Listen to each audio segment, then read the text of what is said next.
All right, welcome to 10 over 10 here on Citizen TV. It's a pleasure to have you watching us tonight.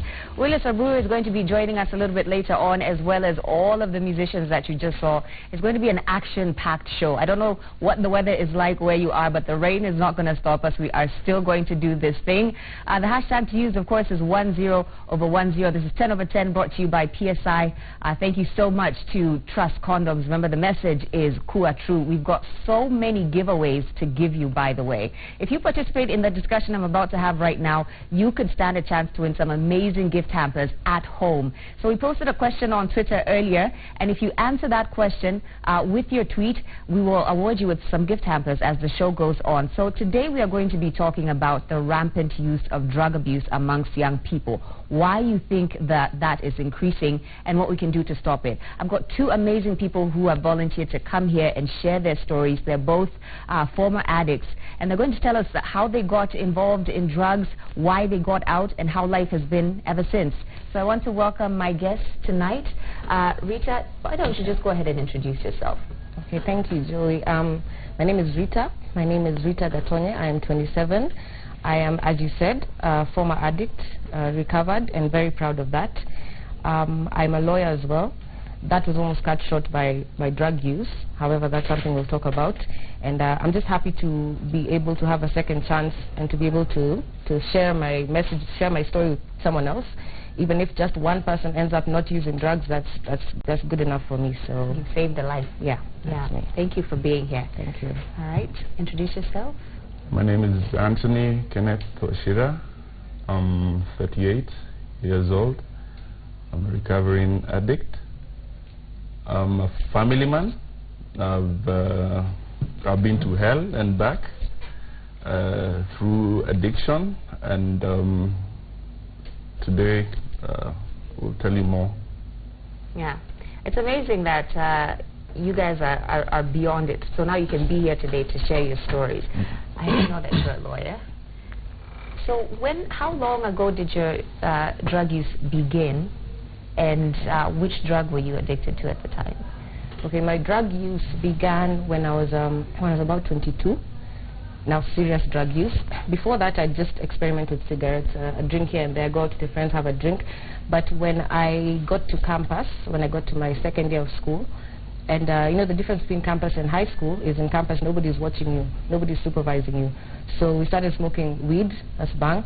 We started smoking weed once in a while. Then, as you embrace your freedom as now a young adult, you start to get hooked to that weed. And it's in that process that I now started to look for something else. The weed stopped being enough of a high, so you start looking for something else.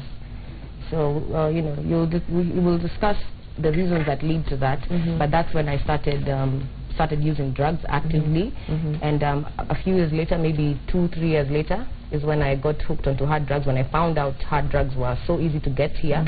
And I got hooked to them now, and up until this point where I've been able to go to rehab, and I'm clean, and well, I'm alive.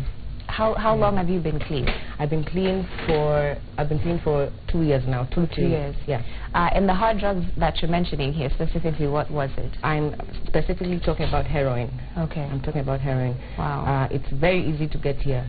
Very, very easy.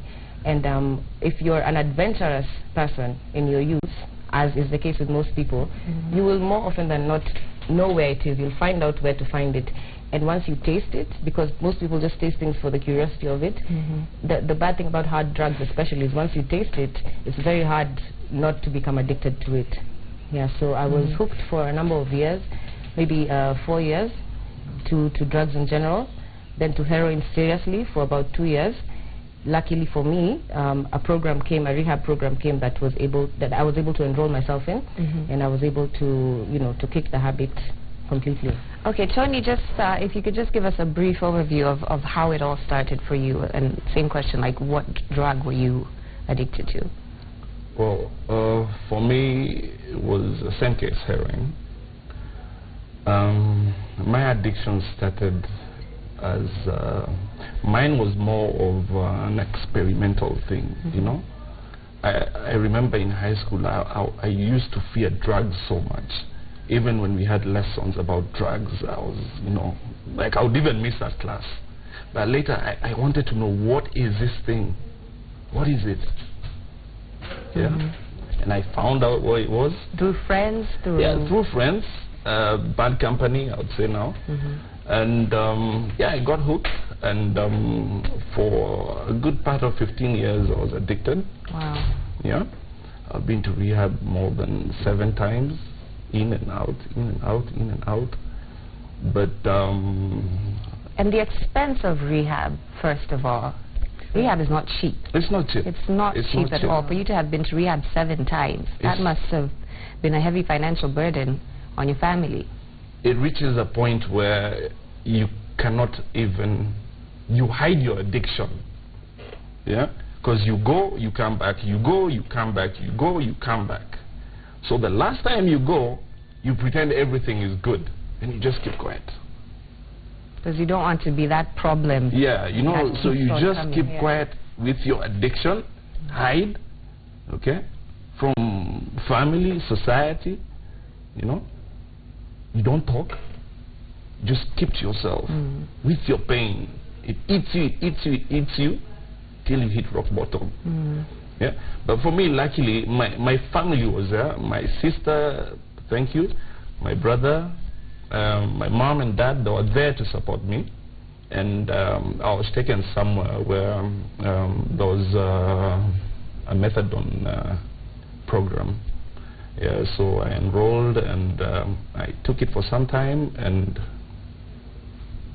now I'm here. Yeah. Wow, what a journey.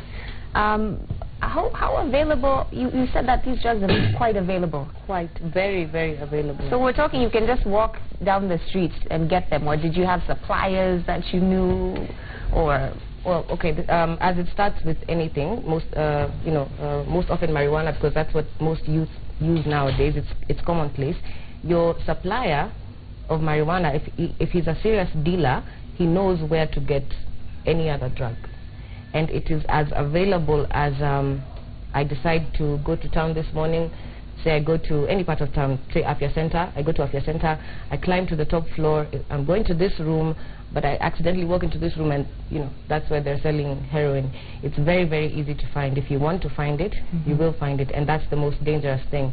Because a few years back, it wasn't that well known in Africa. By the time he was getting addicted, many people didn't even know that heroin existed. We just taught about it in school. Told heroin is bad, but we didn't know what it was. Yeah, and we didn't know that it was around. We thought it was like a Western type of drug. Yeah. What about the expense?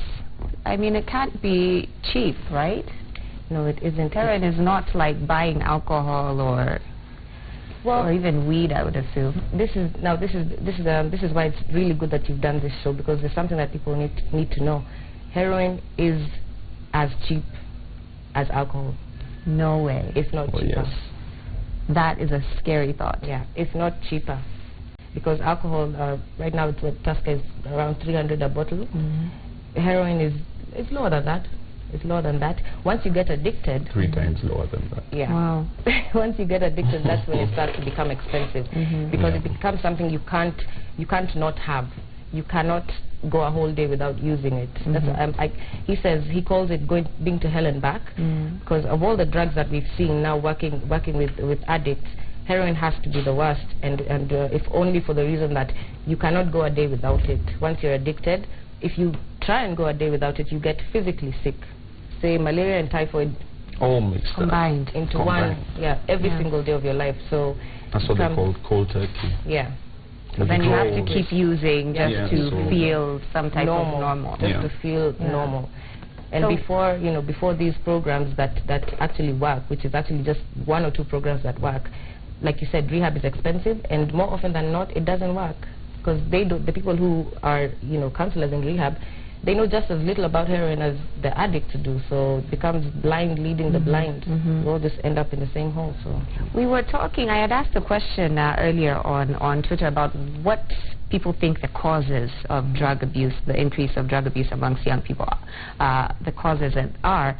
And, you know, we saw answers like unemployment and, you know, some people are saying social media now that, you know, people can communicate and think this is somehow cool. What do you think the cause is right now where young people are feeling like this is something that I can do easily, you know, on the side, you know, even if I'm in school or whatever it is that I'm trying to pursue with my life, this is just something I can do on the side? Well, what I can tell you, we have failed as a society, all right? You'll find people smoking heroin in the streets. You're walking in town and someone is smoking heroin. And you wouldn't know what it is. Someone is jabbing. But we do nothing about it.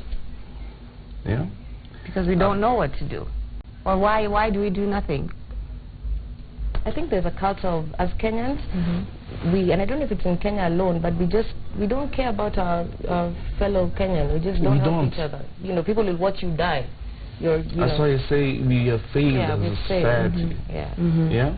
I've noticed of late the people I've interacted with, the people I've tried to reach out to, most of them told me that to them it was more of experimenting. Yeah. No? Yeah. It's like they want to know what is this thing. But by the time they get to know it, they're already hooked. It's too late. It's too late. Now, we will continue this conversation later on. We will be joined also by Jim Watt, who's supposed to be making his way here to 10 over 10, who's also a recovered addict singer, famous singer, who will be telling us his story. Remember the question again, if you want to win yourself some amazing hampers, we are trying to talk about drug abuse amongst young people being rampant and why it's on the increase. So what do you think the solution is? Do you have a solution? Please tweet it to us using the hashtag 10over10. You stand a chance to win some amazing goodies. Like we said, this conversation with Rita and Tony will continue a little bit later on. But right now, Willis Aburu standing by outside with much more. Willis, take it away.